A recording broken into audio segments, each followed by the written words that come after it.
आणि आता बातमी महत्त्वाची। हर्षवर्धन सपकाळ यांच्या विधानाच्या निषेधार्थ राज्यभरात ठिकठिकाणी आंदोलन केलं जात आहे।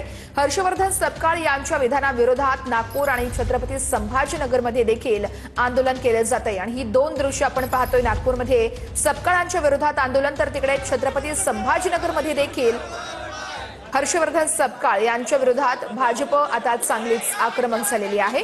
राज्यभरात अनेक ठिकाणी हर्षवर्धन सपकाळ यांच्या विरोधात हे आंदोलन केलं जात आहे। हर्षवर्धन सपकाळ यांनी केलेला विधान आणि त्या विधानाचा निषेध करत आता हर्षवर्धन सपकाळ यांच्या राजीनाम्याची मागणी करत इथं आंदोलन केलं जात आहे। नागपूर आणि छत्रपती संभाजीनगरमधील ही दोन दृश्य आपण पाहतोय। छत्रपती शिवाजी महाराज की भारतीय जनता युवा मोर्चाकडून हर्षवर्धन सपकाळांविरोधात आंदोलन केलं जातं।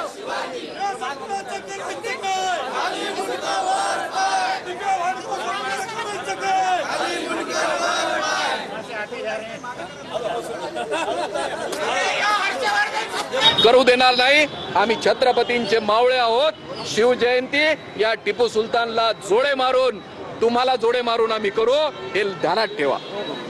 संजय सर, हिंदी में दीजिए।